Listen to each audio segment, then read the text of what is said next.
ఒక సినిమా నిడివి 2.5 గంటల పాటు ఉంటేనే ఎక్కువ. హాలీవుడ్లో సిరీస్లుగా తీస్తుంటారు అందుకే. కానీ ఈ మధ్య మన దర్శకులు కూడా ఒక సినిమాని 5-6 గంటలు తీసేస్తున్నారు. దీంతో మన దగ్గర సీక్వెల్స్ వస్తున్నాయని సంతోషించాలా, లేక ఇదెక్కడి బాదుడురా బాబు, కథను చెడగొడుతున్నారని బాధపడాలా అర్థం కాదు. తాజాగా శంకర్ ఇష్యూ తాను 5 గంటల సినిమా తీశానని, అందుకే కథ చెడిందన్న కొత్త కామెంట్స్ చేసి ఫ్యాన్స్కు తిక్కరేపుతున్నారు. శంకర్ పెప్ అయిపోవడమే కాదు, బుర్ర కూడా బాగా చెడిందనే కామెంట్లు.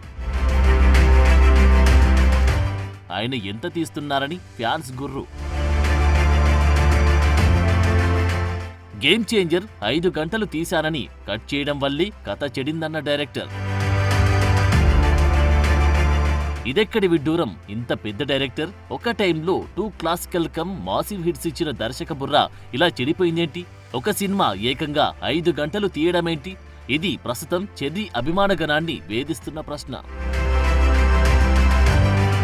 ఇతను గేమ్ చేంజర్ తీశాడా లేక టైం చేంజర్ తీశాడా అర్థం కావడం లేదని వాపోతున్నారు సగటు మెగా అభిమాని. సినిమాపై బేసిక్గా బ్యాడ్ రివ్యూస్ చాలానే వచ్చాయి. ఇదసలు అప్పటి కథ కాదని, ఇంత నాటుకొట్టుడు కథను చెర్రీ ఎందుకు ఒప్పుకున్నాడు అర్థం కాలేదంటూ చాలా మంది ఫ్యాన్స్ వాపోయిన విషయం తెలిసిందే. అయితే రామ్ చరణ్ సినిమా భారం మొత్తం మోయడం, సూర్యతో టగ్ ఆఫ్ వార్ వర్కౌట్ కావడం, అప్పన్న పాత్ర సెట్ అవ్వడం, ఆపై శేషన్ లాంటి పాతకాలపు ఐఏఎస్ల రియల్ లైఫ్ స్టోరీ మిక్స్ అయిన కామెంట్లు రావడంతో కొంత పాజిటివ్ ప్రచారం ఊపందుకుంది. కొందరైతే పుష్ప లాంటి స్మగ్లర్ల కథను ఎంకరేజ్ చేయడం బదులు ఇలాంటి మంచి స్టోరీస్ ని ప్రోత్సహిస్తే వచ్చిన తప్పేంటన్న వాదనలు తెరపైకి వచ్చాయి.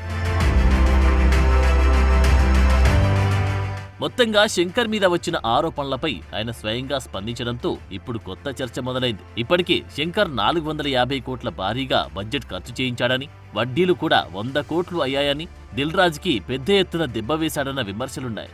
ఇవి ఆ నోట ఈ నోట పాకి శంకర్ చెవికి చేరిందని, దీంతో ఈ డైరెక్టర్ తన మూవీపై వస్తున్న ఆన్లైన్ బ్యాడ్ రివ్యూస్ తాను చూడలేదంటూనే తాను తీసిన స్టోరీ టైమింగ్ 5 గంటలంటూ బాంబు పేల్చడంతో ఇదెక్కడి వ్యవహారమో అర్థం కాక తల పట్టుకుంటున్నారు చెర్రీ ఫ్యాన్స్. తమిళనాడు దర్శకులంతా 5 గంటల పాటు తీస్తున్నారా లేక ఈయనొక్కడి ఇలాగున్నాడా అంటూ గయ్యమంటున్నారు చెర్రీ అభిమానులు. అయితే సుకుమార్, శంకర్ వంటి ఓల్డ్ కల్ట్ డైరెక్టర్లతో ఇదొక న్యూసెన్స్ గా తయారైంది. సుకుమార్ రీసెంట్ మూవీ పుష్ప మొదట ఒక పార్ట్ ఒకే లాంగ్వేజ్ అనుకున్నారని, అయితే అది చినికి గాలివానగా మారిందని, దీంతో పార్ట్ 1 తో ముగియకుండా పార్ట్ 2, 3 అంటూ లాగుతున్నారని, పార్ట్ 2 లో కూడా 20 నిమిషాల కొత్త పార్ట్ కలుపుతున్నారంటే సుకుమార్ కూడా ఓ 4 గంటల పాటు సినిమా తీసే ఉంటాడన్న మాట వెలుగు చూస్తోంది.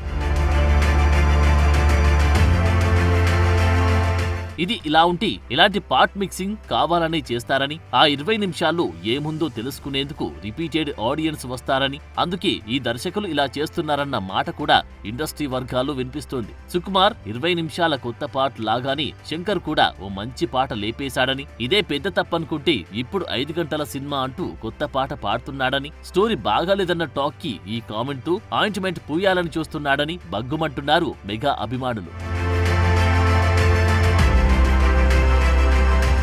మరి ఈ గొడవ ఇక్కడితో ఆగుతుందా లేక ఇందుకు కొనసాగింపు ఉందా తేలాల్సి ఉందంటున్నారు చెర్రీ అభిమానులు. ఇప్పటి వరకున్న కొత్త తలనొప్పులు చాలమన్నట్టు ఈ నయా హెడ్డెక్ ఏంటూ అర్థం కాక ఆవేదన వ్యక్తం చేస్తున్నారు. ఇప్పటికే వర్మ సైతం ఈ మూవీ బడ్జెట్ పై సెటైర్లు వేసిన సంగతి తెలిసిందే. ఇలాంటి యాంటీ మెగా వ్యక్తులకు అనవసరంగా శంకర్ కొత్త ఆహారం వేశాడని, ఇది మరింత ముదిరితే శంకర్ కి గట్టిగా ఇచ్చిపడేయాలని డిసైడ్ అవుతున్నారు చెర్రీ డైహార్డ్ ఫ్యాన్స్.